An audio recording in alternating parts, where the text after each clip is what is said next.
You know, when Microsoft made the big splash earlier this year about buying Activision, I was elated.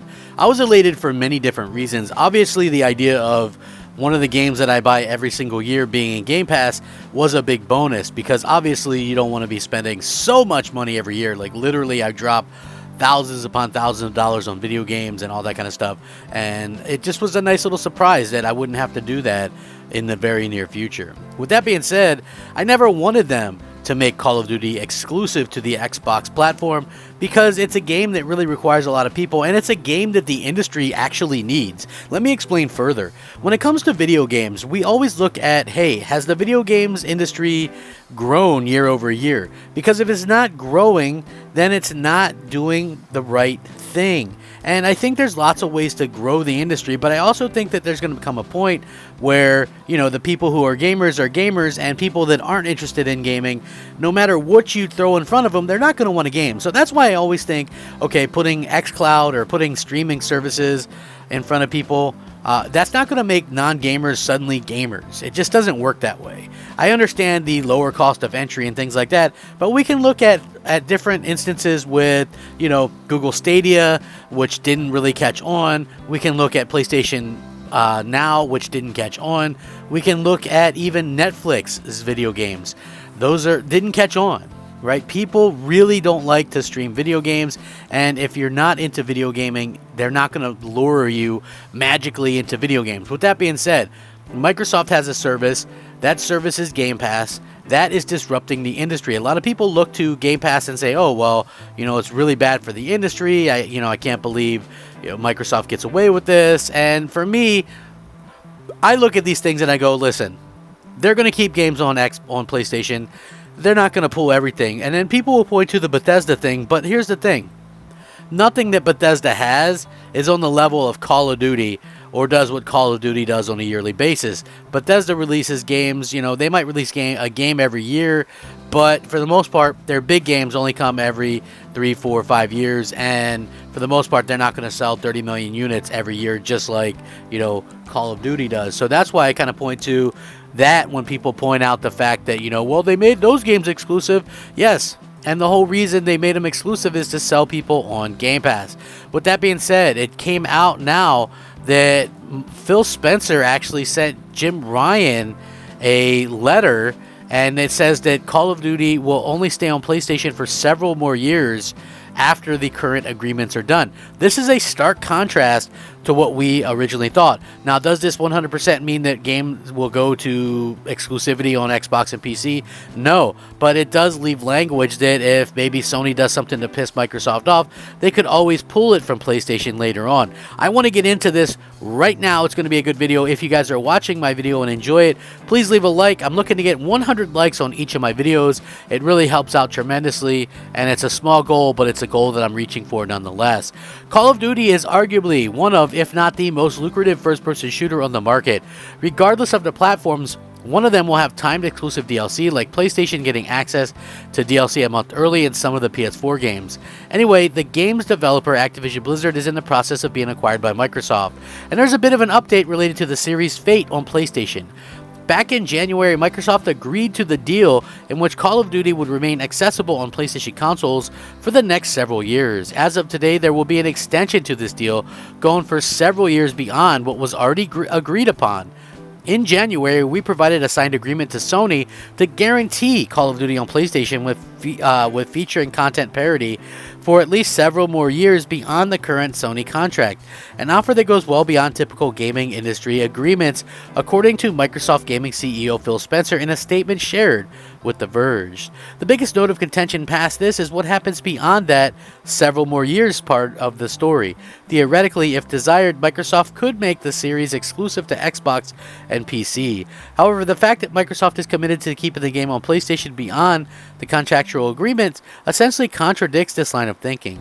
Of course, Microsoft could always just pull the plug on this Call of Duty deal at any moment, and thus this is a main concern point for Sony and the CMA, which, as you all know, this is something that's going on in the industry right now, where the UK version of the FTC is looking into this and trying to understand what's happening with this. The thing that I'm pointing to is the fact that how can you honestly take out some of these keywords and things like that and say, hey, you know what? I think that it's important for Microsoft to be able to do these types of things as the last place entity in console gaming, right? They're in last place. So many people forget this and kind of run from that. Listen, they're not a first place company. They're a last place company. Xbox has always pretty much come in last place with the exception of the first Xbox. Yes, believe it or not, it's kind of funny because Xbox, to be honest with you, the first one was second place, barely edging out the GameCube, and then we had a situation where the Xbox 360 started off hot, but due to numerous price cuts and things like that, we saw the we saw that actually end up in third place. Now they did gain a lot of momentum, and they gained a lot of market share, and PlayStation 3 lost billions and billions of dollars, but it's just one of those things that kind of happens. And I would like to see those type of things continue. Like, look, Sony, if they're gonna buy Bungie, okay, no big whoop, right? So why is it a big deal when Microsoft is trying to do something, right? Because they have the means to do it. I think that's really silly to really fault them for that, and I hope against hope that that they're actually able to get this done for multiple reasons. Like I've stated several times before, I want to see Microsoft be able to offer some of the back catalog games, right? The games that the games that are able to be made, the Guitar Heroes, the Tony Hawks, these are the type of games that people want to see, and I hope that we see those before too long, because at the end of the day, if everything, I think that's why Game Pass is such a good thing, because if you think about it, Game Pass allows for more than just games that are going to sell 10, 15, 20 million copies, and that's always been a problem for Microsoft. They've always only gone towards these games that are going to sell big, and that's why we didn't get sequels to Quantum Break, and we didn't get sequels to ReCore. I'm not saying ReCore is good or that people actually wanted a sequel, but I'm just saying there's a reason why, right? They only wanted to go after games sort of like Activision now. Activision only wants games that are going to be huge, and I think you have to look beyond that.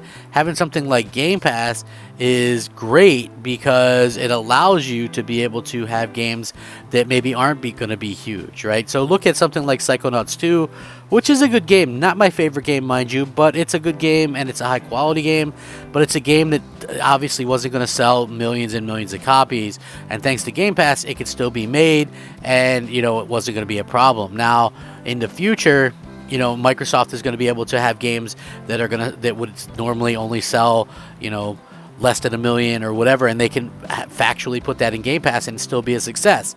Maybe even more of a success because of Game Pass. Whereas something like Call of Duty, that's probably going to see success grow thanks to Game Pass as well. People are still going to buy it, but it's going to be also something that people are going to be able to look at in Game Pass and go, hey, I'm going to play that. I personally am looking forward to that because I want to see more and more games kind of getting this way where we have the ability to just kind of grow that. Like, I like a lot of the older Call of Duty games, but there's not a lot of people online anymore. Game Pass might reinvigorate those games, and that's something that I think would benefit everybody, And again, will they ever pull that off PlayStation? I don't know. I mean, look, maybe they say several more years after that. Maybe it'll take 6 years for them to be profitable on this Activision deal, right? And so maybe they think, oh, well, once we're profitable, we can just put it on Xbox, and that's going to draw more people to Game Pass. And that would be probably a factually smart thing to do. But I still think Microsoft will never pull this game from PlayStation and probably even add it to the Switch, because you want that money, right? And people are going to listen.